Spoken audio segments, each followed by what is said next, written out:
Halo, selamat pagi, siang, sore, malam untuk teman-teman pagi, teman-teman siang, dan teman-teman malam, teman-teman midnight bahkan.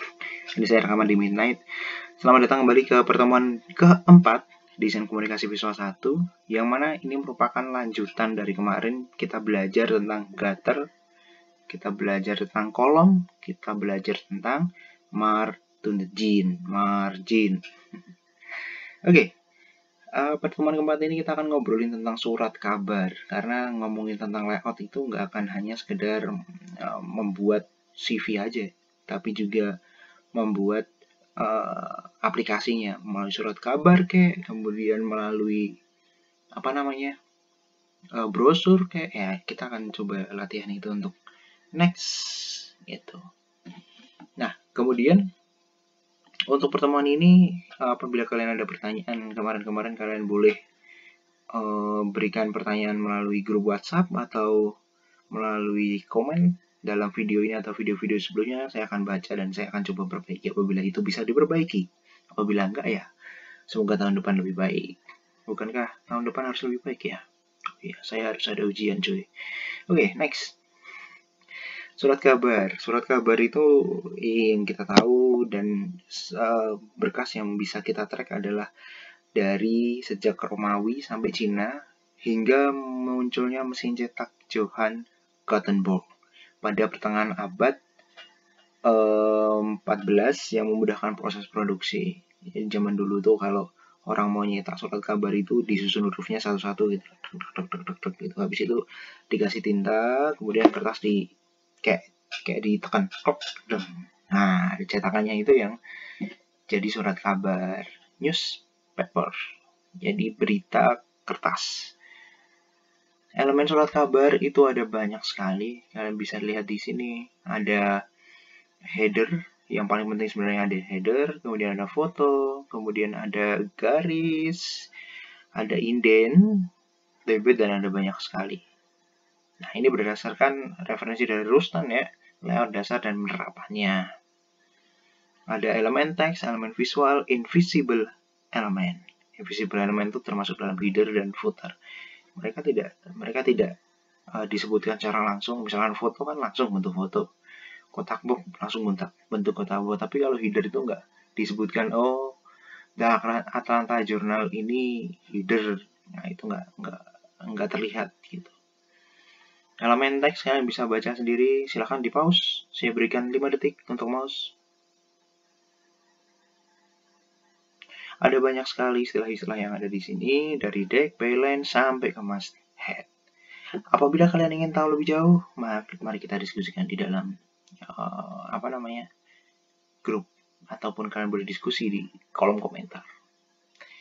Tapi yang paling penting itu adalah, daripada tadi tulisan banyak, mari kita lihat aplikasinya. Paling penting adalah melihat contohnya kan.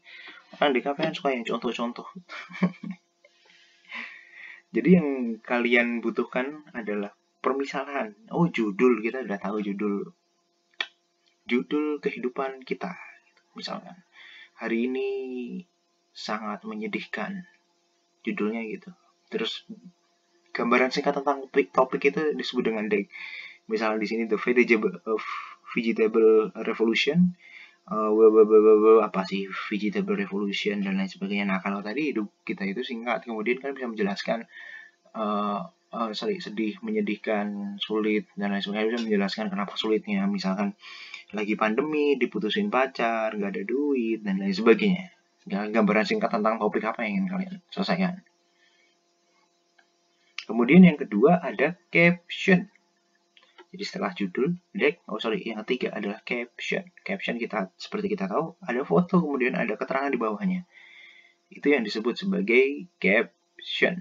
Sedangkan kalau kalian lihat artikel panjang, kemudian ada quote di tengahnya, yang mana dia mengambil bagian dari tulisan tersebut, itu disebut sebagai pull quotes, atau menerangkan body text secara garis besar dari isi. Biasanya quote-quote yang inspiratif gitu untuk menarik orang membaca dia. Ada callout, keterangan yang menyertai elemen visual, biasanya ditulis dalam suatu bidang atau memiliki garis yang menghubungkan dengan bagian-bagian elemen visualnya. Contoh, misalkan ada motor dengan merek Intel, gitu. Nah, dia ada apa namanya? Ada keterangan-keterangan. Bisa juga foto kemudian kalian kasih balon dialog. Itu juga sama. Masuknya callouts.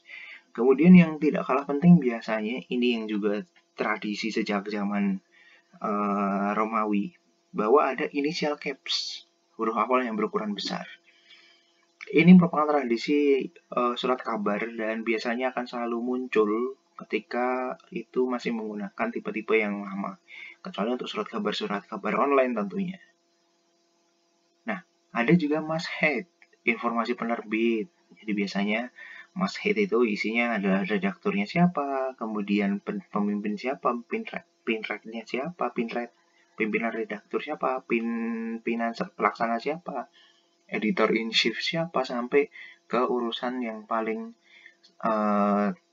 sepele di apa namanya, layout, desainer. Biasanya paling akhir biasanya, desainer, ilustrator. Kasian sekali. Tapi ya mau gimana, gaji kita nggak setinggi yang editor in chief ya. Nah, kalian juga kalau lihat elemen visual ada foto, artwork, infografis, grafis kontak, inset, point. Inset itu bentuknya kayak gini nih. Inset itu detail. Apa sih yang ada di dalamnya? Ya, insightnya apa sih? Lebih dalamnya apa sih? Nah, gitu. Ada juga poin-poin yang bisa menekankan poin. Nah, invisible element itu adalah bentuk margin grid. Jadi kalian bisa lihat marginnya nggak akan dikotakin. Semua margin itu akan dihilangkan karena dia invisible, cuy. Bahkan gridnya juga sama. Grid kotak ada 1, 2, 3, ada 3 grid ini juga dihilangkan. Nggak.